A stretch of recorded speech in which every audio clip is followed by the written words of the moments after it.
So, hello everyone. Hope you all had a good exercise. So, everyone get ready to go back in time now. So, I'm gonna give you overview on the Big Dipper, that is nature's ancient clock. So, yeah, imagine long ago when there was no watch or clock or phone. So, yeah, with phones at the night sky. So, the night sky, the stars were the only ultimate guide to the people, right? Yeah. So, like one of the most important group of stars where human relied was on the Big Dipper. Yeah. So the Big Dipper, also like known as Saptarishi or the Big Bear.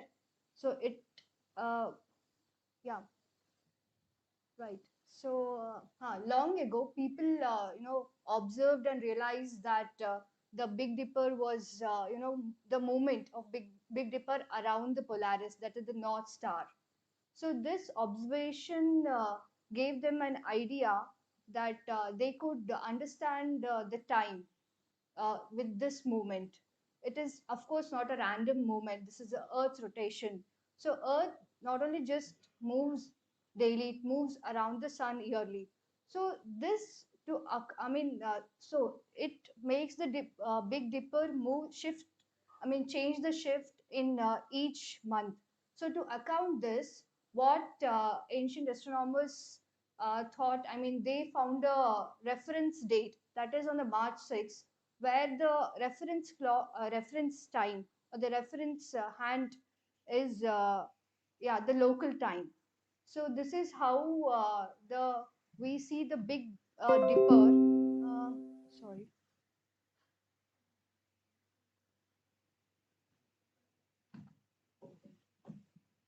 So yeah, so the Big Dipper, it acts as an hour hand in the big cosmic clock in the night sky.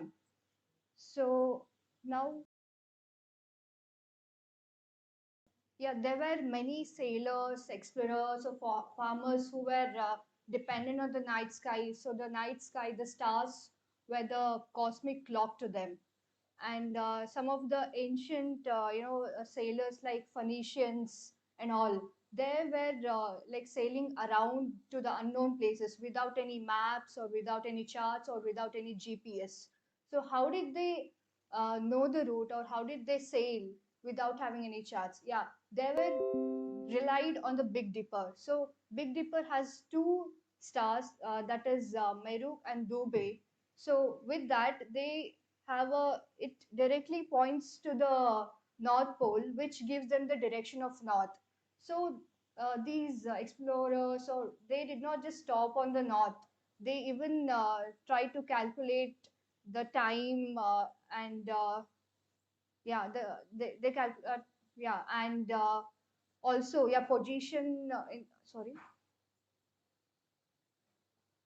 Yeah, so how long they had been sailing, or how close they were to the morning.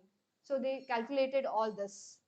So, we have, other than Big Dipper being a practical thing, there were many other mythological stories, as Varun explained in earlier session. So, for example, there was one, community of people of Canada, Mi'kmaq, for example. They saw Big Dipper as a great bear, or great bear chased by hunters. So each season told a different story, showing how deeply, the people were connected to the night sky or the stars. So now imagine you're standing outside under the starry sky, of course, when there is no light pollution. So you can straight point up to the sky, and you can calculate the dipper time, seeing the Meruk and Dubhe, just like the ancient people did. So while technology changed and we moved forward, only one thing which remained constant is the night sky. So it the first very clock or the movements, it always continues as teach about the time, navigation, and of course the history of civilization. So next time when you look up at the sky, remember you're not just seeing the stars. You're witnessing a piece of ancient history, a clock that has guided human for 1,000 years. So always there, moving in a perfect rhythm with our planet. So let's move into the activity. So we will be handovering you the night sky of March 16 and protractors and rulers. So I will be instructing you to how to become an ancient astronomer. So you can calculate the time using the Big Dipper and the North Pole. So are you all ready for the activity? Okay. So I think now Nanda